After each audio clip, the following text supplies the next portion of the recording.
ప్రియులారా, మీరు విశ్వసించు అతి పరిశుద్ధమైన దాని మీద మిమ్మల్ని మీరు పట్టుకొనుచు పరిశుద్ధాత్మలో ప్రార్థన చేయించు నిత్య జీవార్థమైన మన ప్రభువుకు యేసుక్రీస్తు కనికరము కొరకు కనిపెట్టుచు దేవుని ప్రేమలో నిలుచున్నట్లు కాచుకొనయుండుడి. మంచిది. ప్రభునందు పిల్లలు చిన్న ప్రార్థన చేసుకుందాం, దేవుని సహాయం వేడుకుందాం. మహాపరిశుద్ధులు, ప్రేమగల తండ్రి, నీ నామానికి స్తుతులు స్తోత్రాలు. ప్రభా, ఈ మధ్యాహ్న కాల సమయంలో కొద్ది సమయం నీ వాక్య ధ్యానం కొరకు సిద్ధపడుచున్న నీ దాసుడు ఇక్కడ బలహీనుడు, అల్పుడు, అపాత్రుడు, ఎన్నిక లేనివాడు, ఏమీ తెలియనివాడు. దయతో కనికరించి మీ దాసుని సిలువజాడిన మరుగుపరిచి మీ దాసు నోటి నాలుగు సన్నిధిని దహించి మీ దాసు నోటిని బూరగా వాడుతాం. మాతో మాట్లాడి హెచ్చరించి గద్దించి బుద్ధి చెప్పి నీ బలగతో యోగ్యముగా వెళ్ళడానికి కావాల్సిన కృప దయచేసి మహిమతో ప్రభావం పొందిన నజరేయుడైన యేసుక్రీస్తు నామమున ప్రార్థించి అడిగి వేడుకొనుచున్నాను ప్రభు తండ్రి. ఆమేన్. మంచిది. ప్రభునందు ప్రియులారా, ఒక చిన్న తలంపు వచ్చేటప్పుడు దారిలో కలిగిన చిన్న తలంపు మీతో నేను మాట్లాడి క్లుప్త ప్రసంగం. ఎందుకంటే చాలామంది ఊరు వెళ్ళారు, చాలామంది ఊరు వెళ్ళారు. రీసౌండ్ వస్తున్నట్టుంది. చాలామంది ఊరు వెళ్ళారు. గడిచిన వారం వచ్చినప్పుడు ఈ వారం లేరు. సరే, దేవుని కుటుంబం బట్టి ఎంతమంది ఉన్నా మనకి సంఖ్యతో సంబంధం లేదు. ఆదివారం తప్ప మిగిలిన కొడుకులు, బోళ్ళని కొడుకులు అమ్మగారికి ఒక్కదానికి చెప్పారు 2 ఏళ్ళ నుంచి. కాబట్టి నో ప్రాబ్లం. ఎంతమంది మనం ఉన్నామో అంతమందితోనే దేవుడు మాట్లాడడానికి సిద్ధంగా ఉంటాడు. ఈరోజు మనతో ఏం మాట్లాడతాడో మనము కొంచెం ధ్యానం చేసుకుంటాం. క్రైస్తవ విశ్వాస జీవితము రక్షణ పొందిన నాట నుండి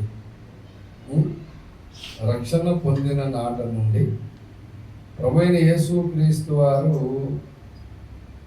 రెండవ రాకడలో ఆయన రావడము కానీ, లేదా మనమే పరదేశునకు ప్రయాణం అవ్వడం కానీ జరిగేంత వరకు ఈ మధ్య కాలంలో విశ్వాసి యొక్క ఆధ్యాత్మిక ప్రయాణము ఒక యుద్ధ రంగము లాంటిది. ఎలాంటిది? యుద్ధము. ప్రభునందు ప్రియులారా, ఈ యుద్ధ రంగంలో ఎన్నో యుద్ధాలు చేయాలి. కొన్నిసార్లు మనతో మనమే యుద్ధం చేయాలి.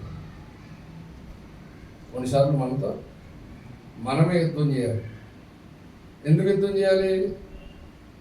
మనతో మనమే ఎందుకు యుద్ధం చేయాలి అంటే, అపోస్తలుడైన పౌలు గలతీయులకు రాసిన పత్రిక 5వ అధ్యాయము, అపోస్తలుడైన పౌలు గలతీయులకు రాసిన పత్రిక 5వ అధ్యాయము 17వ వచనంలో చెప్పాడు, శరీరము ఆత్మకును ఆత్మ శరీరమునకును విరోధముగా అపేక్షించును. ఇవి ఒకదానికొకటి వ్యతిరేకముగా ఉన్నవి గనుక మీరేవి చేయ నిశ్చయింతురో వాటిని చేయకుందురు. అంటే ఈ వచనం ప్రకారము ఆత్మ శరీరమునకు, శరీరం ఆత్మకు విరోధంగా ఉన్నాయి. ఇవి ఒకదానికొకటి వ్యతిరేకంగా ఉన్నాయి కాబట్టి మనం ఏం చేయాలనుకుంటామో అసలు చేయడం అవ్వదట. ఉదాహరణకు చెప్తున్నాను, ప్రభునందు పిల్లలు, మీరు అభ్యంతరపడరు, ఎవరు కూడా అభ్యంతరపడరు. ఎందుకంటే అభ్యంతరపడడం వల్ల లోకానికి శ్రమ. ఆ అభ్యంతరం ఎవరి వల్ల వస్తుందో వాళ్ళకు కూడా శ్రమ. ఇప్పుడు ఉదాహరణకి శనివారం నాడు, రెండో శనివారం నాడు మనకి జనరల్గా ఉపవాస ప్రార్థన ఉంటుంది కదా. ఉపవాస ప్రార్థన ఉన్నప్పుడు అదే రెండో శనివారం కంపెనీలోకి టీమ్ లంచ్ పెట్టారు. ఇప్పుడు టీమ్ లంచ్కి వెళ్ళాలో ఉపవాస ప్రార్థనకి వెళ్ళాలా అనే ఇప్పుడు విమర్శ ఎదురొచ్చింది. ఏం చేయాలి ఇప్పుడు? శరీరం ఏమో ఏం పర్లేదు, వీక్ 4వ శనివారం వెళ్ళావు, 2వ శనివారం వెళ్ళావు, ఇప్పుడు అవసరం అంటావా? ఈ ఒక్కసారికి టీం లంచ్ అది మామూలు హోటల్ కాదు, అది కంపెనీలో ఉన్న ఫండ్స్ వేస్ట్ అయిపోతున్నాయి అని చెప్పని ఇప్పుడు ఫండ్స్కి న్యాయం చేయాలి. మనంతలుగా మనం వెళ్ళి ఆ హోటల్లో ఏదైనా బఫెట్ తీసుకునే పరిస్థితి, మనకే బోళ్ళని అవసరతలు ఉన్నాయి, ఏదో వచ్చిన అవకాశాన్ని వినియోగించుకోవాలి అని చెప్పని శరీరం అంటుంది. ఆత్మ ఏముంటుంది? ఏమవుతుంది? ఇప్పుడు మనం ఉపవాస ప్రార్థనకి వెళ్తే బాగుంటుంది కదా అంటే, ఏదో ఉపవాసం వెళ్తే టీ ఆ మజ్జిగ ఆ సబ్జా గింజలు ఇస్తారు తప్ప అంతా అయిపోయిన తర్వాత నువ్వు ఎక్స్పెక్టేషన్స్ వెళ్తావు. వెళ్ళిన తర్వాత అక్కడ ఏముంటుంది? తోటకూర పప్పు ఉంటుంది, అవసరం డబ్బులు అని ఈ రెండింటికి యుద్ధం జరుగుతూ ఉంటుంది. ఈ యుద్ధంలో ఒక మంచి ఆడియో వస్తుంది. ఏమనంటే, మన వల్ల కావట్లేదు కానీ ఈ విషయం అయ్యగారిని అడుగుదాం, అయ్యగారు ఏం చెప్తే అది చేద్దామని ఫోన్ చేస్తాను. నేనేమంటాను? ఏముంది బాబు, అదే అధ్యాయంలో పౌలు భక్తుడు ఒక మాట అన్నాడు, 21వ వచనం, మత్తతులు అల్లరితో కూడిన ఆటపాటలు మొదలైనవి. ఇప్పుడు నువ్వు వెళ్ళే టీం లంచ్లో ఉన్న జనాభా అంతా ప్రార్థన వల్ల అందరూ కళ్ళు మూసుకొని ప్రార్థన చేసుకుని తిన్నాం అంటాడు ఎవడన్నా? అందులో ఏం చేయాలి ఇప్పుడు? అక్కడికి ఎందుకు బాబు వాళ్ళతో అన్యులతో కలిసి లోకస్తులతో కలిసి ఏమొద్దు వచ్చే ప్రేయర్ కన్నా. ఇప్పుడు అడిగిన తర్వాత వెళ్ళకపోతే ఏమంటారు? రేపు పొద్దున్న ప్రసంగంలో చెప్తారేమో లేదని గొడవ. నేను ప్రసంగంలో చెప్తే మొత్తం అందరికీ తెలిసిపోయే అవకాశం ఉంది అని మళ్ళీ అడిగిన తర్వాత కూడా మళ్ళీ వచ్చిన ఎంత అడిగినా ఏం చేసినా శివరాత్రికి ఓటు దేనికి పడుతుంది? వాళ్ళు చెప్పింది అది. టీం లంచ్కి వెళ్ళిపోయి రూమ్కి వచ్చి ప్రార్థన చేసుకొని, నా చేతులు ఏముంది ప్రభు, అంతా నువ్వే చెప్పావు, కలిసి 5 పోయి చేయకుందురు అనువేగా చెప్పింది. నేను చెప్పాలా? నువ్వు చెప్పింది జరిగింది ఇక్కడ, అవునా కదా? నువ్వు ఏం చెప్పావు అది ఖచ్చితంగా జరిగింది. ఇందును బట్టి నువ్వు నిజంగా సర్వోన్నతుడైన దేవుడు అని నాకు అర్థమైంది. సర్వోన్నతుడైన దేవుడు అని అంటే ఎవరంటే, అపోస్తులుడిలో నుంచి అప్పుడప్పుడు కొన్ని పాయింట్లు వస్తుంటాయి. అవి మనము ప్రసంగాలు వింటుంటే కొత్త పాయింట్లు నేర్చుకునే అవకాశం ఉంటుంది. కొత్త పాయింట్లు నేర్చుకునే అవకాశం ఉంటుందా కదా? ఇప్పుడు నిన్న ఉపవాస ప్రార్థన పెట్టాను మన ఇంట్లో, జరిగింది కదా. ఉపవాస ప్రార్థనలో నేను 3 విషయాలు చెప్పాను. ఒకటి, రక్షణ పొందాలి. రక్షణ పొందిన వారికి జీవితంలో అద్భుతాలు జరగాలి. 2, మూడోది, అందరూ చేర్చబడిన తర్వాత అందరి జీవితంలో అద్భుతాలు జరుగుతుండగా అందరూ కలిసి దేవుని కొరకు తమ చరస్థిరాస్తులు అమ్మాలి. మొదటి శతాబ్దంలో మేడగదిలో ఉన్నప్పుడు జరిగింది ఇదే. కాబట్టి ప్రభునందు ప్రియులారా, ఈ 3 సంఘంలో జరగాలి. 3వది ఫస్ట్ జరగాలనుకో, విశ్వాసులు ఉండాలి. ఇవ్వడానికి సంఘంలో చేర్చబడకుండా నీకు చరస్థిరాస్తులు ఎవడు అవుతాడు? మాస్టర్ గారికి అమ్మాలి ఎప్పుడంటే చూసి. జనం ఉండరుగా. సంఘంలో 3000 మంది చేరారు పేతురు గారు బాప్తిస్మం ఇచ్చినప్పుడు. ఆ తర్వాత అపోస్తుల గారు 4వ అధ్యాయంలో పురుషులు 5000 మంది చేరారు. ఎంతమంది చేరిన తర్వాత అద్భుతంగా దేవుడు సంఘంలో చేర్చబడ్డారు. చేర్చబడిన తర్వాత సంఘంలో అద్భుతాలు కూడా, స్వస్థతలు కూడా జరుగుతున్నాయి.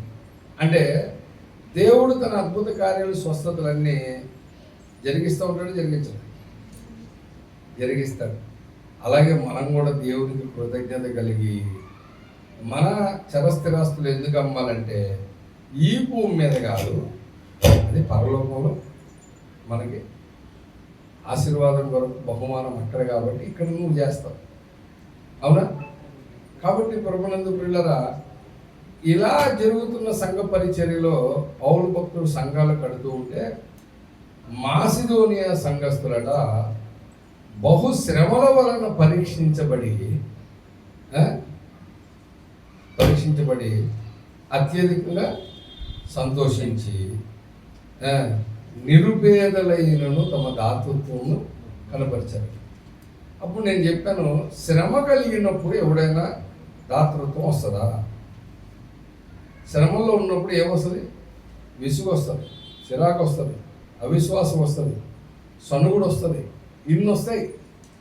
కానీ విచిత్రం ఏంటో ఏమి రాలేదు వాళ్ళకి. ఏమొచ్చింది? సంతోషం వచ్చింది. అది అత్యధికమైన సంతోషం.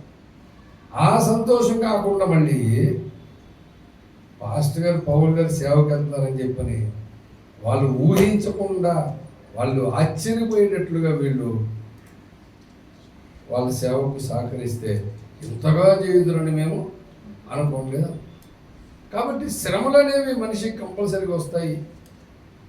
శారీరక శ్రమలు, వీటి విషయంలో మీరు ఏం బాధపడమాకండి, దేవుడు కూడా స్వస్థత ఇస్తాడు అని ఇలా కొన్ని విషయాలు చెప్పి ముగించేసిన తర్వాత అసలు శ్రమ మర్చిపోయినాయని చెప్పి డౌట్ వచ్చింది. అసలు శ్రమ ఏంటంటే, శరీరానికి శ్రమ వచ్చినా పర్వాలేదు కానీ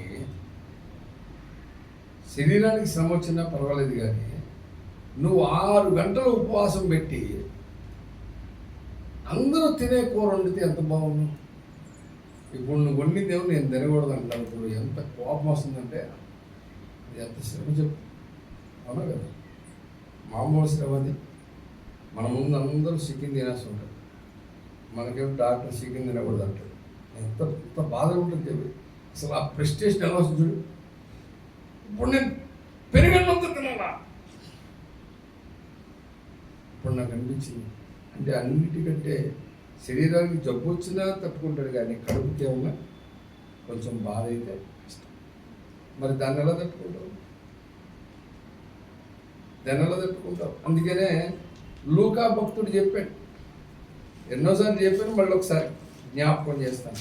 లూకా సువార్త 21వ అధ్యాయము 34వ వచనం. ఒకవేళ తిండి వలనను మత్తు వలనను అహిక విచారముల వలనను మందముగా ఉన్నందున ఆ దినము అకస్మాత్తుగా మీ మీదకి ఉరి వచ్చినట్లు రాకుండా మీ విషయమై మీరు జాగ్రత్తగా ఉండండి. చాలు.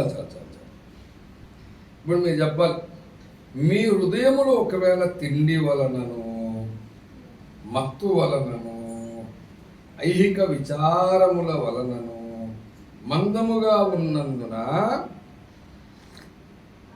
ఆ దినము అన్నాడు. ఏ దినం అది? ఆ దినం అంటే ఏ దినం? 2వ రాకడలో యేసు ప్రభు వచ్చే దినం. ఆ రోజు ఏం ప్రాబ్లం ఉందంట? ఆ దినము అకస్మాత్తుగా మీ మీదకి ఉరి వచ్చినట్లు రాకుండా అన్నాడు. అంటే ఇప్పుడు మంచి ఆకలితో ఉన్నాం, 2వ రాకడ సమీపించింది, ఎదురుకుండా మంచి అబ్రహం బిర్యానీ పెట్టారు. ఇప్పుడు ఎత్తపడాలా? బిర్యానీ తినాలా?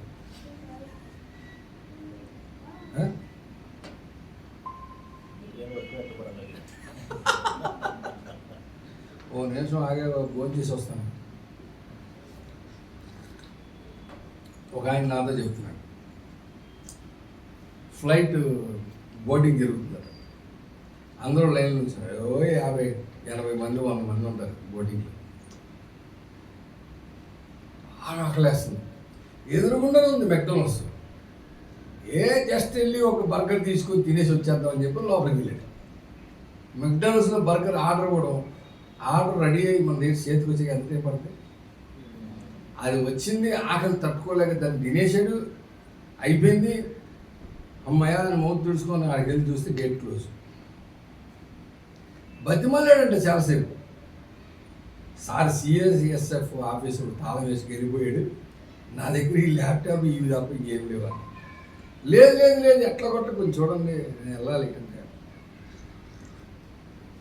కుదరదనేసి వెనక్కి వెళ్ళి మళ్ళీ 12,000 పెట్టి కొనుక్కొని మళ్ళీ ఫ్లైట్ ఎక్కి వెళ్ళాడట.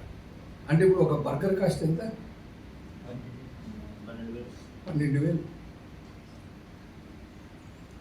12,000 పెట్టడానికన్నా రెడీగానే ఆకలికి నేను అదే ఉన్నప్పుడు ఏంటి లోపలికి వెళ్ళిన తర్వాత 10 నిమిషాలు 15 నిమిషాలు టేకాఫ్ అయ్యేదాకా వెయిట్ చేస్తే ఆమె అమ్ముద్దిగా లోపల ఇక్కడ ఆర్డర్ ఇచ్చి తీసుకొని చెల్లోపు ఎంత టైం పట్టింది? అదే టైం ఎగిరేలోపు వస్తుందిగా.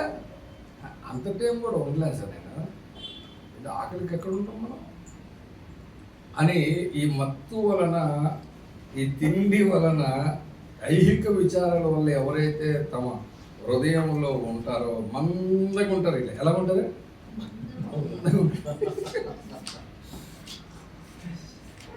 మందంగా ఉండడం అంటే బిర్యానీ కనబడుతుంది అనుకో, ఒక కడుపు ముందుకు పడవట్లా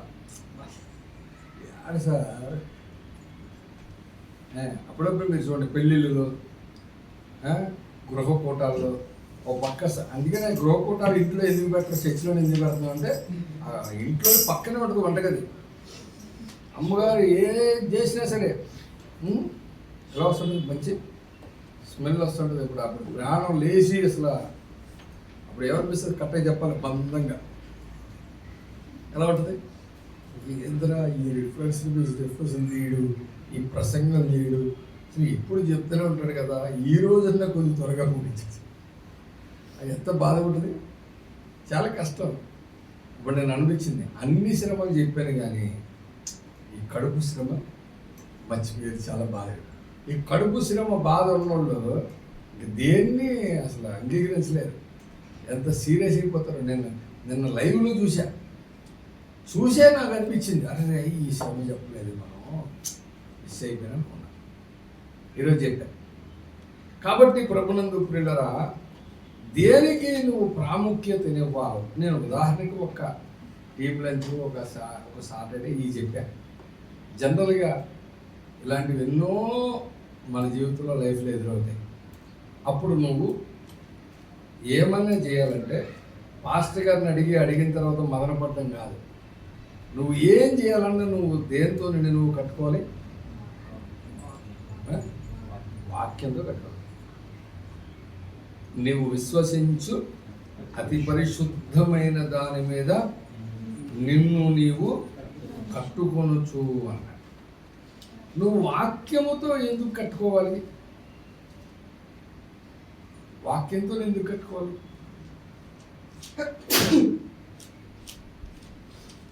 కొంతమంది ఫోన్ చేసి అడుగుతారు, అయ్యగారు నాకు కొంచెం మోటివేషన్ అవసరం అని అంటే నేనంటాను, మోటివేషన్ కాదు అవసరం. ఏం అవసరం?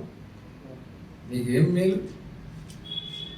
ఏం మేలు? పేతురు గారు చెప్పాడు కదా, ఏం మేలు?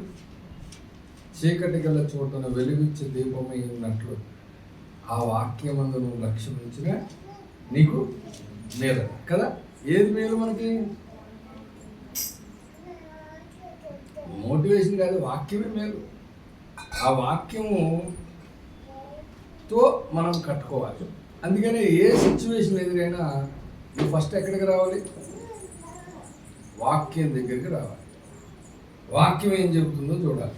ఎందుకంటే ఈ యుద్ధ రంగంలో మనం పోరాటం చేయాలంటే మనకు కావాల్సింది వాక్యం అనే ఖడ్గం. వాక్యం అనే ఖడ్గము. అపోస్తుడైన పౌలు ఎఫెసీయులకు రాసిన పత్రికలో చెప్పాడు కదా, 6వ అధ్యాయం, ఎఫెసీయులకు రాసిన పత్రిక 6వ అధ్యాయము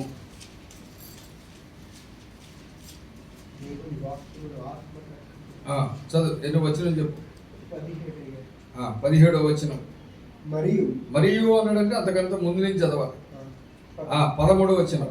అందుచేత మీరు ఆపద్దినమందు అందుచేతంటే ఎందుచేత తుదకు ప్రభువు యొక్క మహాశక్తిని బట్టి ఎగ్జాక్ట్లీ కరెక్ట్గా చదివావు, రైట్. ఆయన యందు బలవంతులై ఉండుడి. మీరు అపవాది తంత్రములను ఎదిరించుటకు శక్తిమంతులగునట్లు దేవుడిచ్చు సర్వాంగ కవచమును ధరించుకునుడి. ఎలయనగా మనము పోరాడునది శరీరులతో కాదు, కానీ ప్రధానులతోనూ అధికారులతోనూ ప్రస్తుత అంధకార సంబంధులకు లోకనాథులతోనూ ఆకాశ మండలమందున్న దురాత్మల సమూహములతోనూ పోరాడుచున్నాను. అందుచేతను మీరు ఆపద్దినమందు వారిని ఎదిరించుటకును సమస్తమును నెరవేర్చిన వారై నిలవబడుటకును శక్తిమంతులగునట్లు దేవుడిచ్చి సర్వాంగ కవచమును ధరించుకుంది. ఎలాగనగా మీ నడుమునకు సత్యమును దట్టి కట్టుకొని నీతి అను మైమలు తొడుగుకొని పాదములకు సమాధాన సువార్త వలననైన సిద్ధ మనస్సును జోడు తొడుగుకొని నిలువబడుడి. ఇవన్నీ విశ్వాసమును డాలు పట్టుకుని దానితో మీరు దుష్టుని అగ్ని బాణములన్నిటినీ ఆర్పుటకు శక్తిమంతులు అవుతురు. మరియు రక్షణయను శిరస్త్రాణమును దేవుని వాక్యమును ఆత్మ ఖడ్గమును ధరించుకునుడి. ఆత్మ వలన ప్రతి సమయమునందును ప్రతి విధమైన ప్రార్థనను విజ్ఞాపనమును చేయుచు ఆవశ్యమై సమస్త పరిశుద్ధుల నిమిత్తమును పూర్ణమైన పట్టుదలతో విజ్ఞాపన చేయుచు మెలకువగా ఉండుడి. ఆ విషయమై సమస్త పరిశుద్ధుల నిమిత్తమును పూర్ణమైన పట్టుదలతో విజ్ఞాపన చేయుచు మెలకుగా ఉండాలి. అంటే మనకి రక్షణ అయిన శిరస్త్రాణ ఆత్మ ఖడ్గము ధరించుకొని ఉండాలి.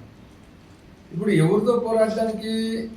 ఆకాశ మండలమందున్న దురాత్మల సమూహంతో పోరాడాలి. ఇప్పుడు నేను అడుగుతున్నా ఒక మాట, నాకు చిన్న తలంపు వచ్చింది ఇప్పుడే. జస్ట్ ఏదైనా మనం చేయాలంటే ఫస్ట్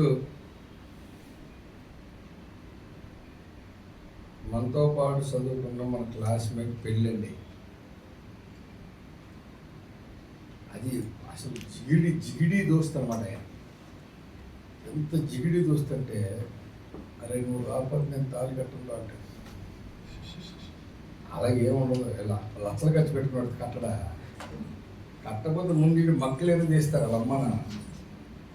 ఇద్దరు నేను డబ్బులు ఖర్చు పడితే ఆడెవడో అట్టదు నువ్వు కట్టినట్టు ఊరుకుంటారు. కానీ ఇటు చెప్పడం ఎలా చెప్తారు? ఆ డైలాగులకి మనలో ఒకటి వస్తుంది. చెప్పండి ఏంటది? ఇంకా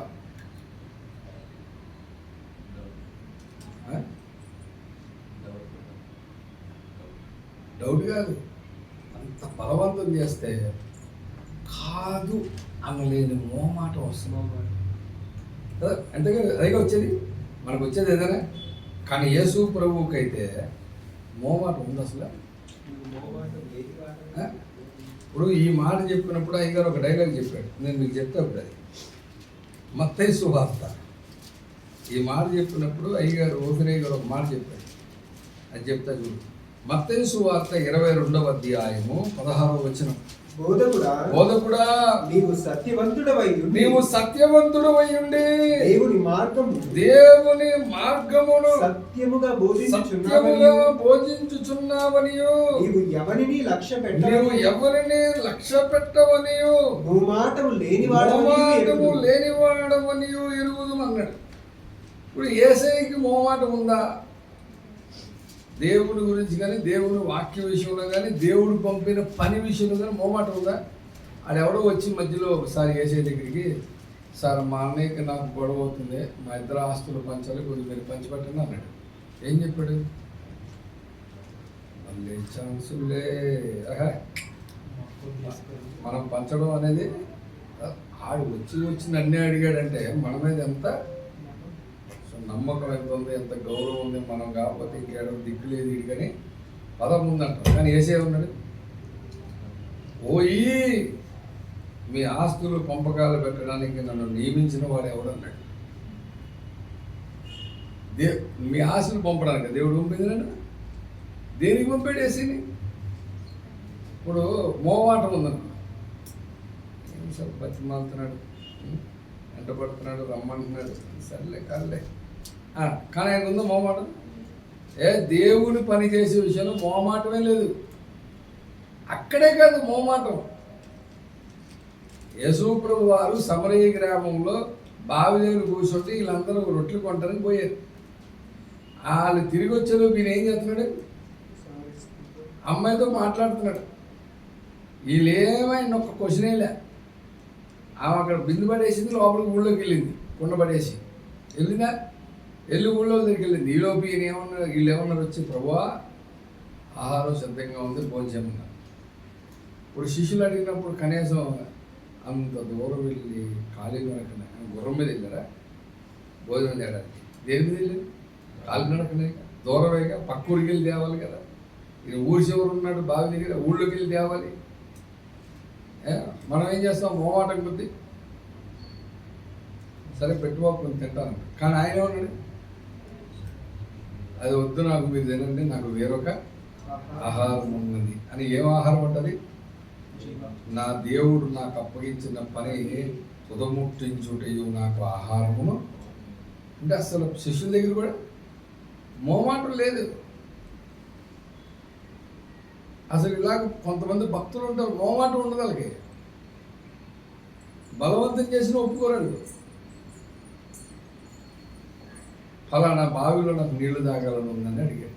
ఎవరు? దావీదు. యోధులైన వారు ఆ సైన్యమును దూసుకొని లోపలికి వెళ్ళి ప్రాణములకు తెగించి ఆ బావిలో నీళ్ళు తెచ్చారు. తెస్తే ఆయన కింద పారపోసి, నేను తాగలేను, ఇది రక్తంతో సమానం, మీ ప్రాణాలు కొట్టి తెచ్చారు. తెచ్చినోడికి ఎలా ఉంటుంది చెప్పు? మోమాటం ఉందా? మోమాటం లేదు. అందుకని అయ్యగారు ఏం చెప్పాడంటే, ఈ మత్తయి సువార్త 22వ అధ్యాయం 16వ వచనం చెప్పాడు. ఏమన్నాడంటే, ఈ లక్షణాలు మనకి రావాలంటే సింహంకు సింహమే పుట్టాలి.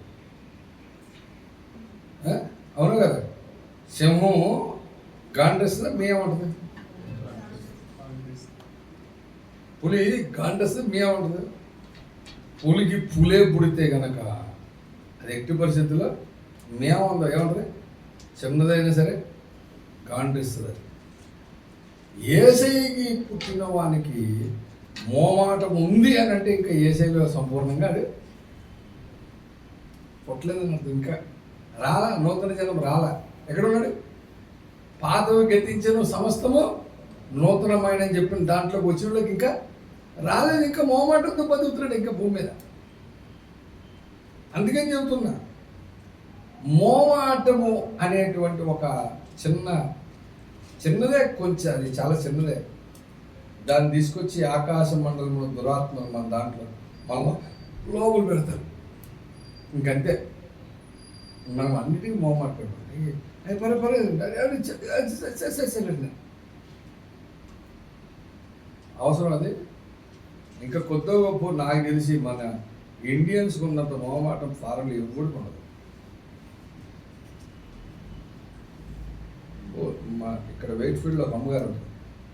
ఆమె చెప్పింది, జోసఫ్ బాబు నువ్వు చాలా దేశాలు వెళ్తున్నావు, దేవుడు నేను ఖచ్చితంగా అమెరికా తీసుకెళ్తానంటే దీవించండి అమ్మగారు, నేను వెళ్ళాలి గ్యారంటీగా. అక్కడ ఉన్నాడు, అక్కడ గొప్ప పాల్గొట్టాలని. అక్కడ ఉన్నాడు, ఇండియాలో ఉన్నాడు తెలియదు, కానీ ఆయన మాత్రం కొట్టే పని మీద మేము ఉన్నాము గ్యారంటీగా.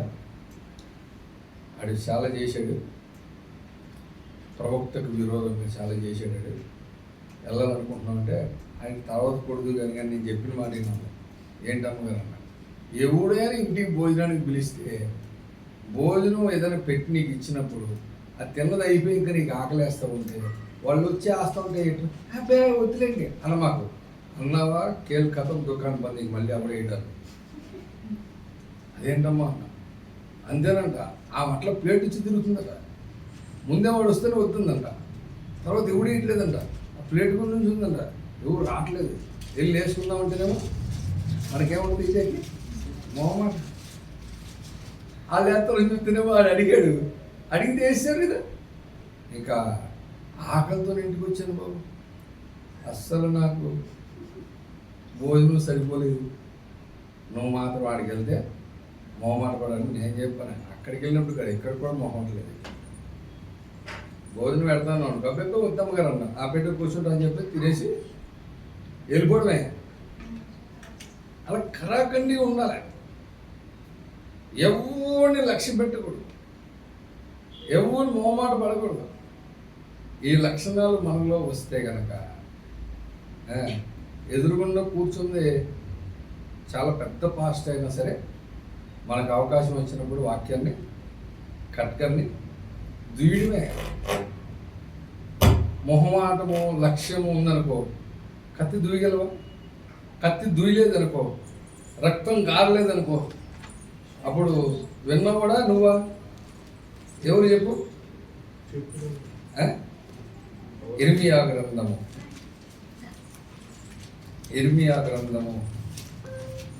48వ అధ్యాయం, ఇర్మియా గ్రంథం 48:10 చూడండి.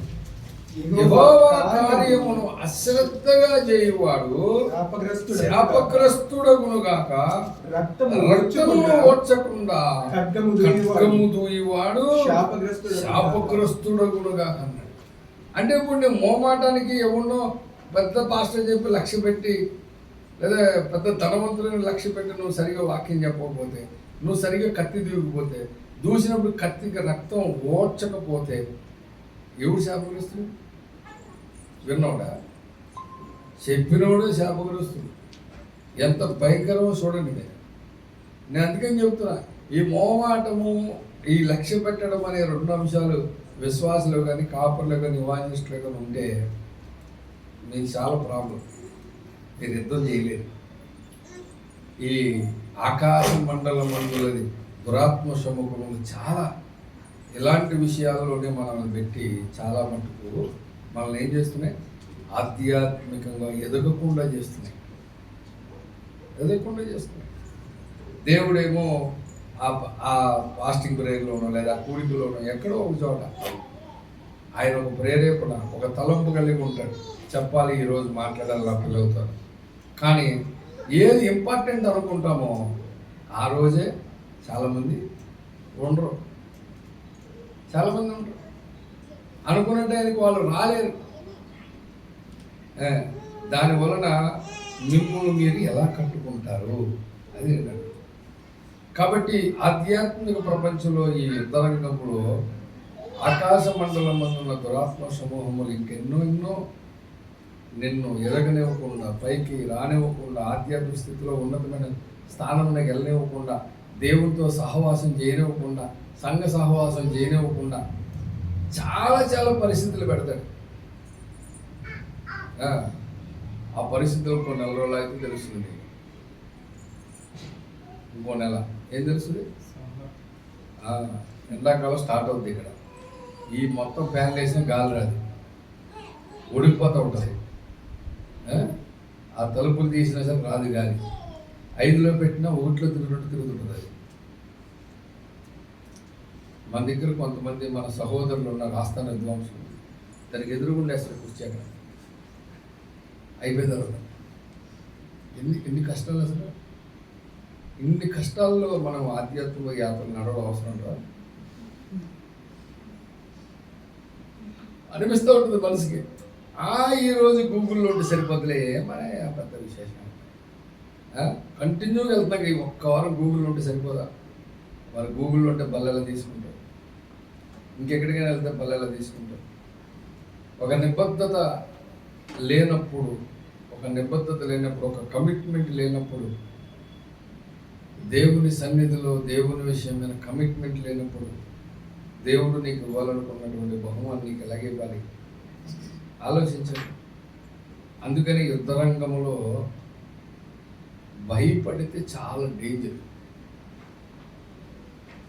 భయపడితే దేవుడు ఏం చేస్తాడు? చెప్పాలి ఎవరైనా? యుద్ధరంగంలో భయపడేవాడిని దేవుడు ఏం చేస్తాడు? అందరికీ తెలిసిందే, బైబిల్లో ఉంది. గిద్యోను వెనకాల కొన్ని వేల మంది ఉన్నారు. అప్పుడు దేవుడు అంటున్నాడు ఏమని? యుద్ధం అంటే భయపడేవాడెవడో వాడు ఈ పర్వతం దిగి వెళ్ళిపోమన్నాడు. వెళ్ళిపోయారా? వేల మంది వెళ్ళిపోయారు. ఆ తర్వాత మళ్ళీ ఇంకో పరీక్ష పెట్టి అక్కడ 300 మందిని తేల్చాడు. యుద్ధం అంటే భయపడేవాడు దేవునికి అక్కర్లేదు.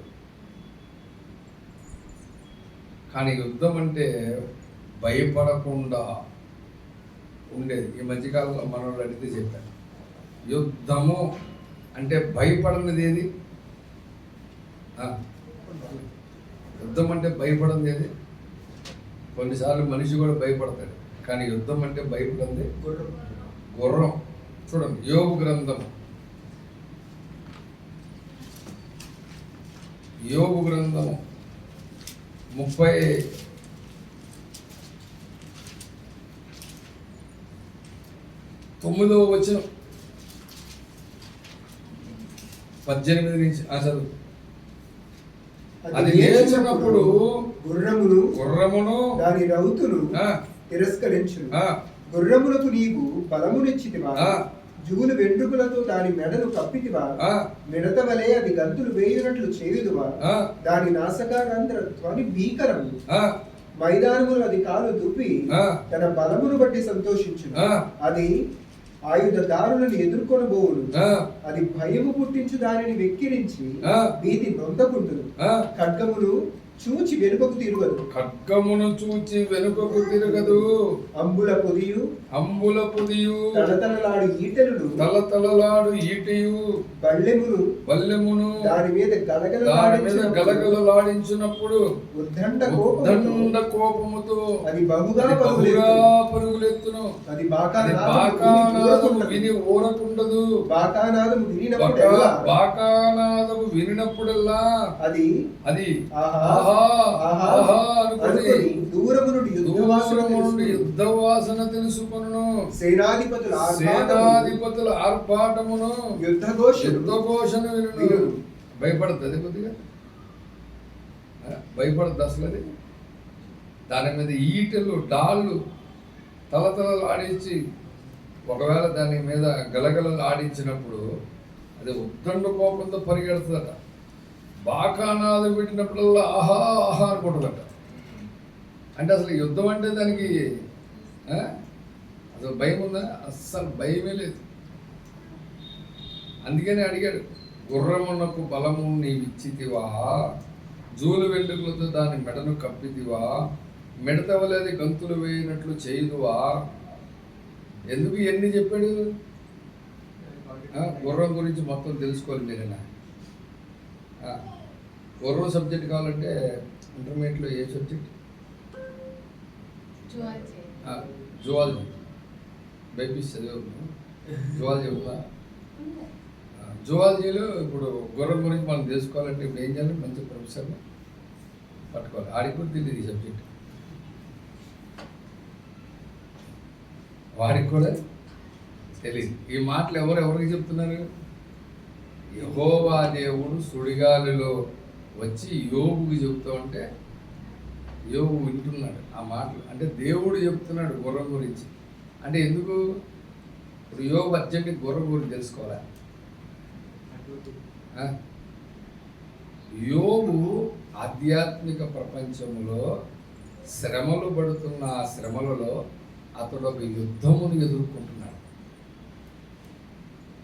ప్రతి మనిషి చెప్పాను ఎందుకనే, మనకు కలిగే శ్రమలు కానీ, మనకు కలిగే మోమాటాలు కానీ, మనం లక్ష్య పెట్టే విషయంలో కానీ, మనం చేసే పనుల్లో కానీ అన్నిటిలోకి దుష్టుడైన సాతాను ఎంటర్ అయిపోయి నిన్ను వాక్య ప్రకారం కట్టుకోనివ్వకుండా, నువ్వు వాక్య ఖడ్గాలు దుయ్యనివ్వకుండా ఏదో ఒక విధంగా మభ్యపెట్టేసి నిన్ను ఆధ్యాత్మిక ప్రపంచంలో నిన్ను సంపూర్ణ స్థితిలోకి వెళ్లకుండా చేసే ప్రయత్నంనే యుద్ధము అంటారు.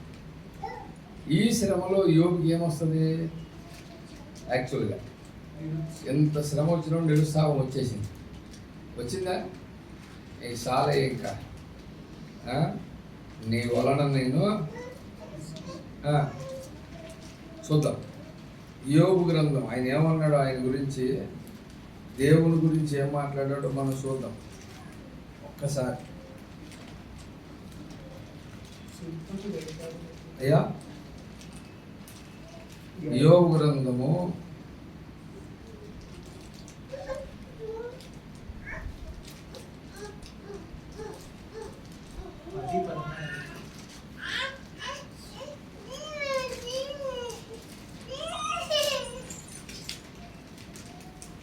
10-16 కాదు. ఆయన ఏమంటాడంటే, ఒక్క నిమిషం, నేనే 23వ అధ్యాయం 16వ వచనం. 15-16. దేవుడు నా హృదయంను కృపచేశాడు. దేవుడు నా 15 కూడా చదువున్నాను. ఆయన కావున ఆయన సన్నిధిని నేను కలవరపడుచున్నాను. నేను ఆలోచించినప్పుడల్లా ఆయనకు భయపడుచున్నాను. దేవుడు నా హృదయమును కృంగజేసెను. సర్వశక్తుడే నన్ను కలవరపరచెను. దేవుడు కృంగజేస్తాడా? బలపరుస్తాడా? దేవుడు కలవరపరుస్తాడా? ధైర్యం ఇస్తాడా? కానీ వచనంలో ఉన్నట్లుగా నేను చెప్తున్నాను. ఉందా వచనంలో? అంటే ఒక వ్యక్తికి వచ్చినటువంటి శ్రమను బట్టి కలిగే వేదన ఏంటి? ఇలాంటి మాటలు వస్తాయి. మరి యోబుకి ఇంత శ్రమ రావడానికి గల కారణం ఎవరు? దేవుడా? బాబు, యోబు సంగతి నీకు తెలుసా అని అడిగితే ఎందుకు తెలియదు? ఊరకనే భక్తి చేస్తాడు. అన్నీ ఇచ్చావు కాబట్టి శుభ్రంగా భక్తి చేస్తాడు అన్నాడు. అక్కడ వచ్చింది పాయింట్. వాడికే కలిగింది. వాడికి తెలీదా ఎంత భక్తుడో? ఎలాంటి తెలీదా? అరుణోదయముని లేచి దేవునికి బలి అర్పణ చేస్తుంటే, దహన బలి చేస్తుంటే ఆడు చూస్తున్నాడు. ఆడికి తెలీదా? కానీ ఆయన ఏదో ఒకటి కేలికి ముందు ఏం చేయాలి? కృంగ తీసేయాలి ముందు. ఆ కృంగ తీసేసిందేమో మనము. ఆ విశ్వాసం ఏమనుకుంటాడు? ఆయన చూస్తున్నాడు కదండి. అట్లాగే చూసుకుంటాను ఎట్లాగా అప్పగిచ్చేసాడు. అది కలవరు పెట్టింది ఎవరున్నారు? ఆయనే అని చెప్పి అనే పరిస్థితి ఎత్తాడు. దానికి కూడా అయ్యగారు ఒక మాట చెప్పారు. ఒక యోబే కాదు, ఇర్మియా భక్తుడు కూడా చాలా బాధపడ్డాడు. దేవుడు ఇలా చేశాడు, అలా చేశాడు. కానీ అవన్నీ కూడా హృదయము యొక్క పై పొరలలో నుండి వచ్చిన మాటలు. ఒక భక్తుడు దేవుని మీద ఆయాసపడిన, సరిగిన ఏమన్నా అది ఎక్కడి నుంచి వచ్చింది? హృదయ లోతుల్లోంచి వచ్చింది కాదు. పై నుంచి వచ్చిందని తెలియాలంటే ఏం చేయాలంటే వెంటనే ఆయన దగ్గరికి వెళ్ళి, ఏం దేవుడు నమ్ముకున్నావా?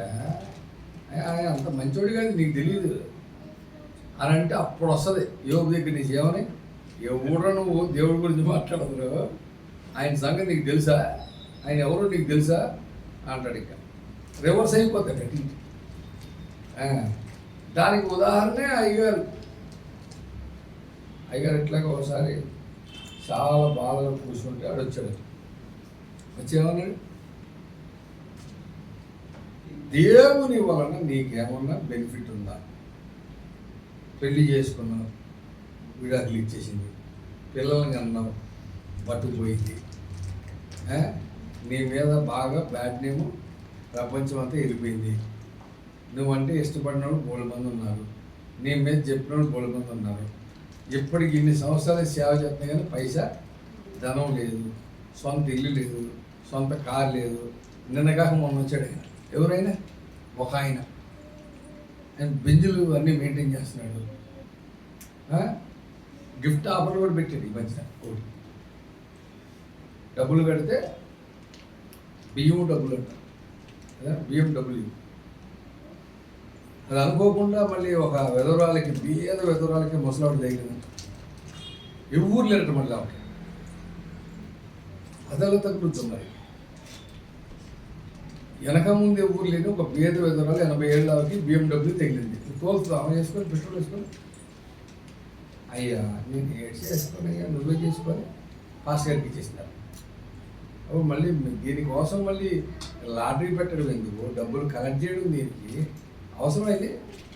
ఇదంతా ఏమంటారు దీన్ని? మీరే ఆలోచించుకోండి. ఏమన్నా ఆయన చూడు గోను సంచుల్లో కడతాడు డబ్బులు, నీకు చూడు నీ పర్సులో రూపాయలు లేదు. నువ్వు స్టేషన్కి పోవాలంటే ఎవడొకటి ఎక్కించాలి, ఎవడొకటి టికెట్ ఇవ్వాలి. అసలు దేవుని వలన నీకేమన్నా ఒక్క రూపాయి లాభం ఉందా నువ్వు చెప్పు. సర్వం కోల్పోయావు, సర్వం అయిపోయింది, నీ పని కథం కీలకథం అంటే అయ్యా నిజమే కదా నీ చెప్పి ఎప్పుడు నువ్వు చెప్పింది 100% కరెక్ట్ అని అయ్యగారు. అయితే నాకు చిన్న డౌట్ ఉంది. ఏంటిదంటే ఈ విశ్వంలో ఈ యేసు కంటే ఎవరైనా మంచోడు అంటే చెప్పు. వాడిని ఇక్కడి నుంచి కొలుస్తానంటే వాడు అంటున్నాడు ఆయన కంటే మంచోడు వాడికి తెలియదా ఎంత మంచోడు.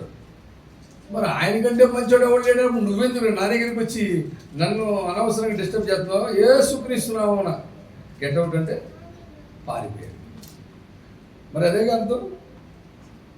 మనకి ఆయన మీద ఉన్న అభిప్రాయం మన చుట్టూ ఉన్న పరిస్థితులను బట్టి పెళ్లి చేసుకున్నాను, భార్య వెళ్ళిపోయింది, పిల్లలు వెళ్ళిపోయింది, డబ్బులు లేవు, ఆస్తి లేదు, ఒక ఇల్లు లేదు, సొంత మందిరం లేదు, ఇవన్నీ కరెక్ట్. ఆయన నమ్ముకోవడం వల్ల మనకి ఏం ఒరిగింది లేదు, చేసింది లేదు. కానీ మరి ఎందుకు మరి ఆయన్నే పట్టుకుని వెళ్ళాలి? కొంతమందికి ఈ బాధలు, కొంతమంది రివర్స్లో ఉంటాయి బాధలు. పొద్దున్న ఒక ఆయన నేను భార్యాభర్తల గురించి చెప్తుంటే నన్ను చెప్పనట్లు ఆయన ఆ గూగుల్ మీట్ ఓపెన్ చేసేసి టక్క టక్క టక్క చెప్పేస్తున్నాడు ఆయన. ఎంత జ్ఞానం వచ్చేసిన తర్వాత అంతే జ్ఞానం గల అమ్మాయి దొరకడం కష్టం, ఈజీ. కాబట్టి ఇక పెళ్ళి కాదు చెప్పాను నేను మైక్లో చెప్పాను డైరెక్ట్గా. ఇంత అద్భుతమైన జ్ఞానం వచ్చేసిన తర్వాత దొరకడం కొద్దిగా కష్టమే. అదే నేను తట్టుకోలేదు. అలాంటి బాధలు కొన్ని ఉన్నాయి. కానీ ఏసై మంచోడుగా అన్నాం అనుకో, ఏదో కోపం కట్టలు తెట్టుకుంటూ వచ్చేస్తుంది. ఇర్మియాకి కానీ యోగుకి కానీ మనకైనా కానీ అది పైనే మనకుండేది. కానీ మన బ్రతుకులో మాత్రం యుద్ధం మాత్రం పక్క కన్ఫామ్. ఏదో ఒక రకమైన యుద్ధం మన జీవితంలో నడుస్తూనే ఉంటుంది. ఈ యుద్ధంలో యోబు ఇంత భయంకరంగా శ్రమ పడుతుంటే అట్లాంటికి భూమికి పునాదేశంలో ఎడవను అని మొదలెట్టి అన్ని జంతువుల గురించి చెప్తున్నాడు. చాలా చెప్పాడు. మొసలి గురించి చెప్పాడు, ఇంకా బోళ్ళు చెప్పాడు. మొసలి గురించి మాట్లాడాడు. 30వ అధ్యాయం 39వ అధ్యాయంలో లేళ్ళు గురించి చెప్పాడు, అడవి లేడు గురించి, కొండ మేకల గురించి చెప్పాడు, మొసలి గురించి చెప్పాడు. ఫస్ట్ ఏమో భూమికి నక్షత్రం పునాది వేసినప్పుడు అని మొదలెట్టి ఆకాశ నక్షత్రాలన్నిటి గురించి చెప్పాడు. ఒక బాధలో, శ్రమలో, ఇబ్బందిలో ఉన్నోడికి ప్రాబ్లం క్లియర్ అవ్వడం కావాలా, లేకపోతే జ్ఞానం కావాలా? ఏం కావాలి? సొల్యూషన్ కావాలి. తలనొప్పి వస్తుందంటే అర్జెంటుగా జండు బాంబు ఇస్తే లేదా శాస్త్రి బాంబు ఇస్తే పని అవుద్ది. కానీ తలనొప్పి వచ్చినప్పుడు మంచి ప్రసంగం ఉండాలి. అందులోని సాగంటి గారు దగ్గర చాలా మంచిది. మనం అర్జెంటుగా పెట్టుకుందాం అంటే ఏమంటున్నాడు? సాగంటి లేదు, ఓపిక లేదు, ఎవడు కాదు. ముందు అర్జెంటుగా ఏం కాదు? కొట్టిన కొడతాడు గ్యారంటీగా. కానీ దేవుడు యోగుతో మాట్లాడుతూ గుర్రం గురించి మాట్లాడాడు. నేను మిగతా అన్ని చెప్పట్లా, ఒక గుర్రం గురించి ఎందుకు గుర్రము యొక్క యుద్ధముల గురించి, గుర్రం గురించి మాట్లాడేటప్పుడు దేని గురించి మాట్లాడాడు? యుద్ధము గురించి మాట్లాడాడు. ఎందుకు మాట్లాడాడు? ఎందుకంటే పరమగీతము 1వ అధ్యాయము, సొలొమోను రాసినటువంటి పరమగీతము 1వ అధ్యాయము 9వ వచనంలో, నా ప్రియురాలా ఫరో యొక్క రథస్వములతో నిన్ను దేంతో పోల్చాడంట?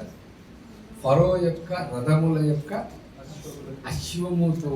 అంటే షూలమ్మతి సంఘ కన్యకను దేంతో పోలుస్తున్నాడు? గుర్రంతో పోలుస్తున్నాడు, అశ్వంతో పోలుస్తున్నాడు. ఇప్పుడు ఈ అశ్వం యుద్ధం అంటే భయపడతా? కానీ భయపడుతున్నారు చాలామంది, ఓడిపోతున్నారు. యోగు లాంటి శ్రమ వస్తే భయపడిపోతున్నారు, ఆర్థిక సమస్యలు వస్తే భయపడిపోతున్నారు, రకరకాల పరిస్థితులు వస్తే భయపడిపోతున్నారు. అంటే ఇప్పుడు నువ్వు ఇంకా గుర్రానివి కాలేదు, దేవుడు అనుకున్న గుర్రానివి ఇంకా కాలేదు. అంటే యుద్ధమునికి ఇంకా నువ్వు సిద్ధపడలేదు. అంటే కారణం ఏంటి? కారణం ఏంటంటే నువ్వు విశ్వసించు అతి పరిశుద్ధమైన దాని మీద నిన్ను నువ్వు కట్టుకోవట్లేదు. నువ్వు కట్టుకోవాలి అర్జెంటుగా. అది ఏ పరిస్థితి అయినా సరే. బైబుల్ గ్రంథములో, ప్రభునందు గారు ఈ మాట చెప్పి ముగించేస్తాను. బైబుల్ గ్రంథములో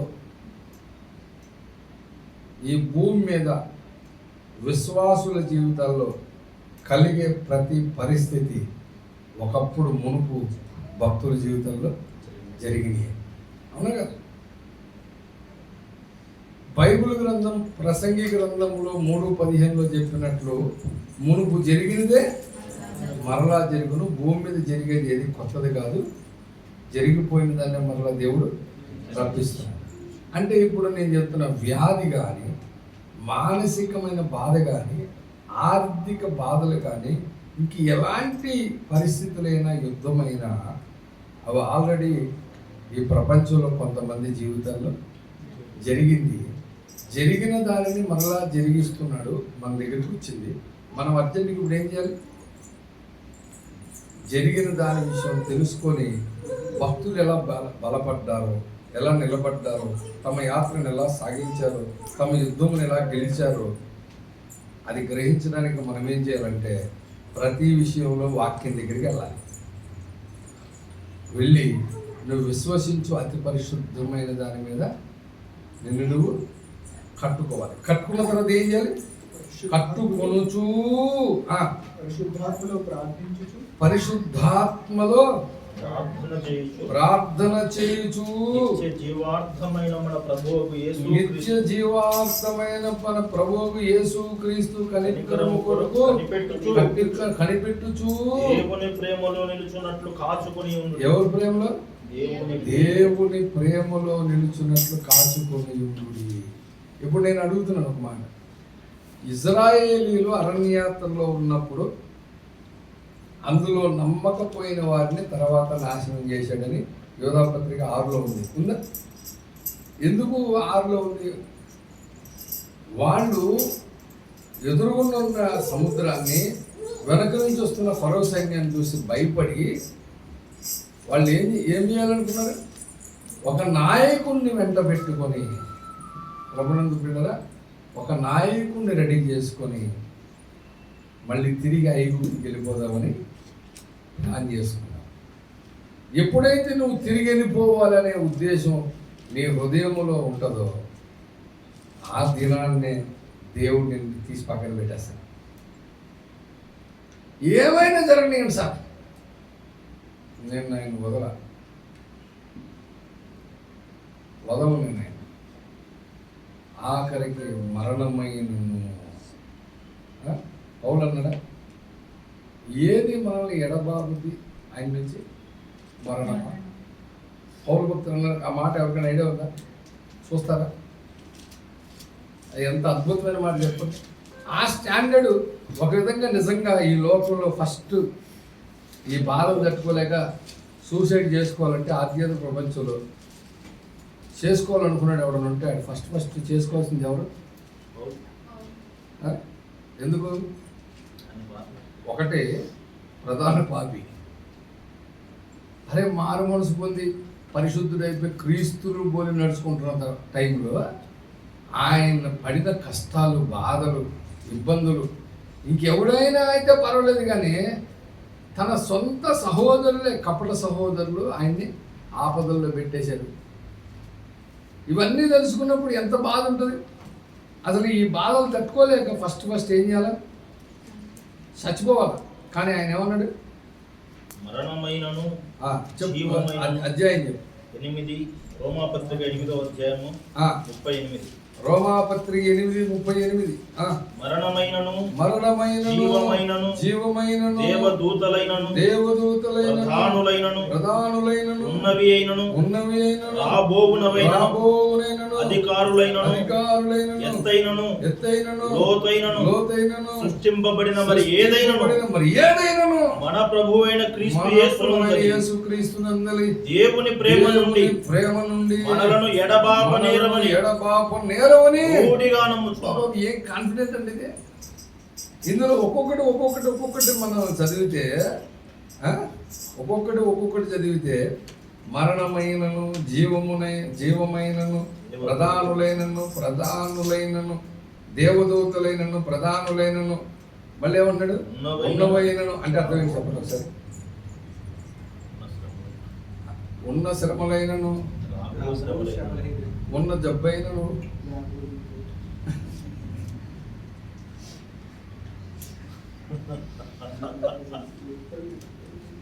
క్లారిటీగా రాస్తే ఇంత బుక్ అవుతుందండి. వ్యాఖ్యానం చేయడానికే చిన్న చిన్న రాసి పెట్టేశారు. ఉన్న అప్పులైనడు ఉన్న భార్య అయినను రాబో భార్య పెళ్లి కానుకలకి ఎగిరండి. పెళ్లి కానుకలకి.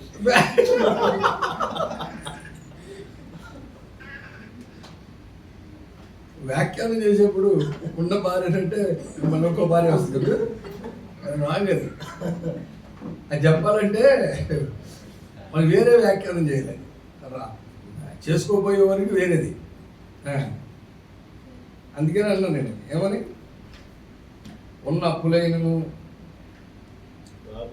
రాబో అప్పులేను. వచ్చే అప్పులు లేవా? బెంగళూరు వచ్చే ముందే నాకు తెలియదు అయ్యగారు అభిషేకం తీసుకుని వెళ్ళమంటాడు.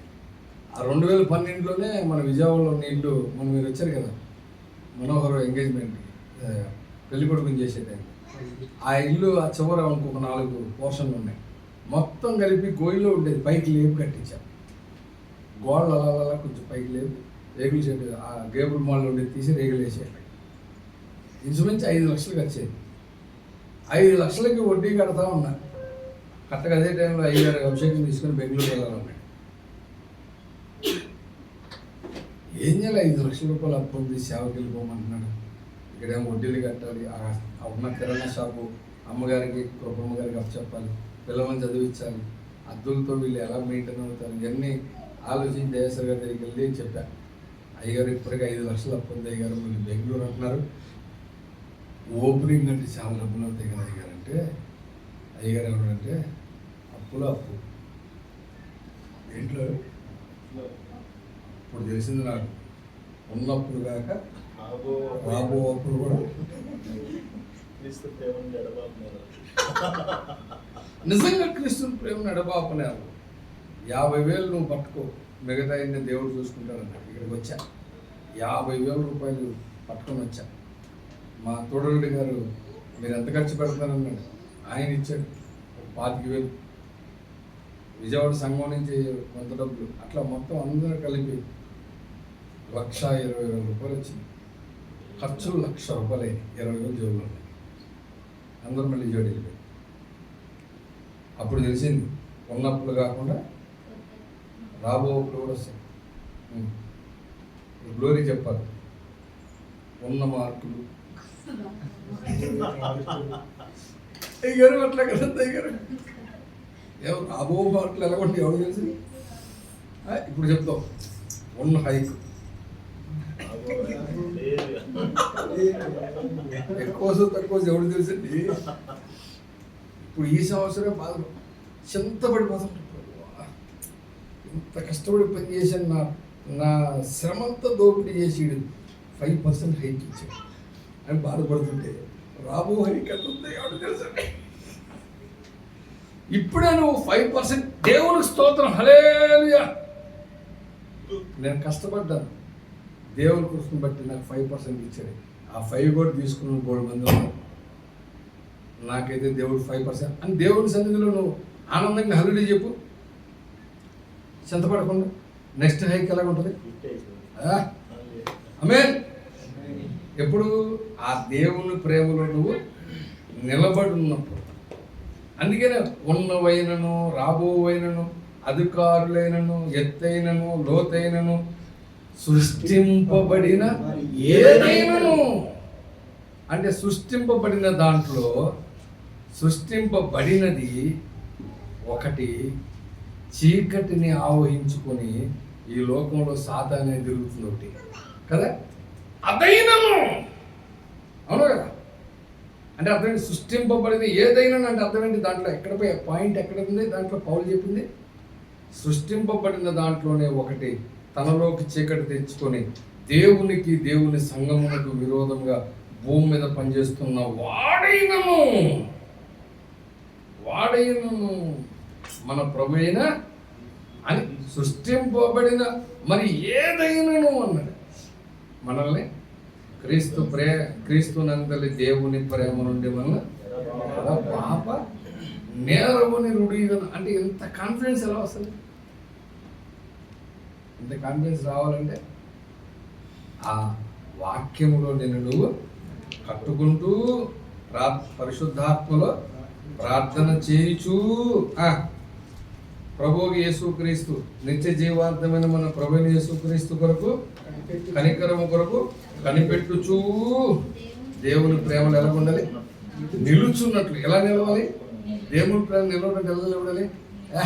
ఏదైనా సరే సార్, ఐ డోంట్ కేర్ అనే విశ్వాసాన్ని అభివృద్ధి చేసుకోగలిగినప్పుడు నిన్ను కొద్దిగా కూడా ఏది కదపలేదు.